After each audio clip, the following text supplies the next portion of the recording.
historians, welcome to Decoding the Test and another look at the Cold War. As always, this is not everything I would want you to know about the Cold War. If you want to guarantee that high-level score, make sure you know the details that you can see on the slide. Instead, what we're going to cover is what the test has gone over again and again and again. And when it comes to the Cold War, that involves knowing what the GI Bill had an impact on as far as the economy of the United States, knowing the crisis moments of the Cold War, knowing Vietnam and Korea, knowing the containment and domino theory, knowing détente, and also knowing how executive power changed. And that's what we're going to look at today. How did executive power change during the Cold War? And when I say executive power, what we're talking about is the power of the office of the President of the United States. Now, let me talk first about what you won't see. I keep expecting to see on the test something about Watergate or the Supreme Court case Nixon v. United States. Anything about how Richard Nixon was almost impeached and then resigned, the only president who has resigned.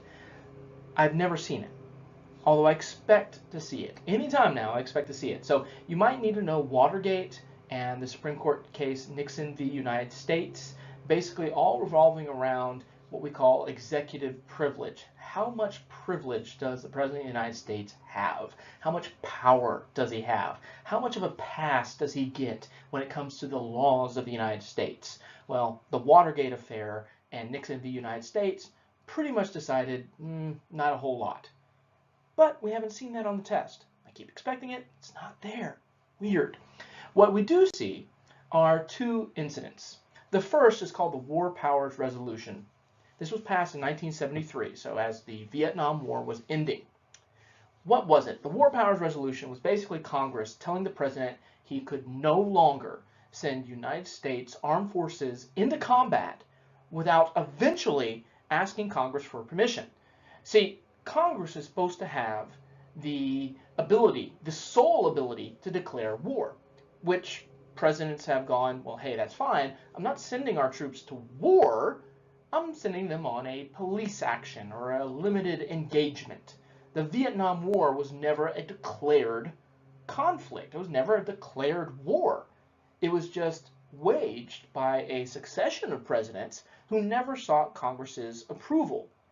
So the War Powers Resolution was a response to that. It was, hey, there are going to be times when a president is going to have to use military force and he doesn't have time to go to Congress to ask for a declaration of war. However, in those times, he has a certain time period in which he has to go to Congress for permission so he can get people involved. And then a few weeks later, he has to go to Congress and go, hey, this is what I'm doing.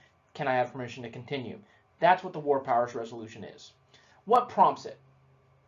Decisions made by the executive branch during the Korean and Vietnam Wars, specifically the Vietnam Wars.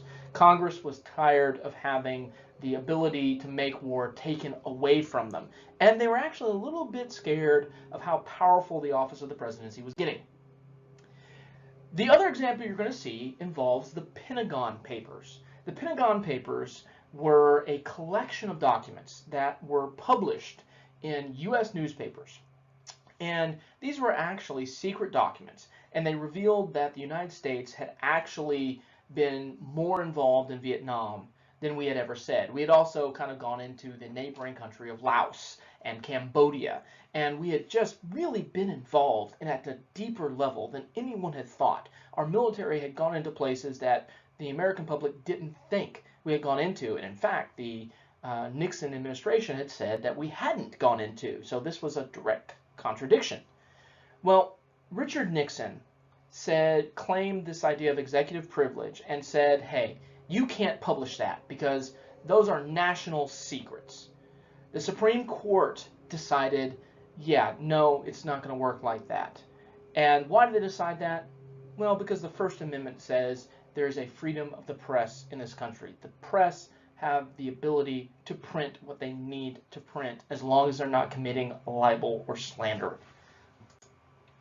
Similar question here, although this one is more direct. Which constitutional issue is debated after the release of the Pentagon Papers? Freedom of the press. So when you look at executive power, you need to know what executive privilege is. You need to know about Nixon and his response to the Pentagon Papers and what the Pentagon Papers revolved around. The decision revolved around the freedom of the press. And finally, you need to know about the War Powers Resolution of 1973 and what prompted it. If there's no questions, comments, or screams of angst, I will see you in the next video.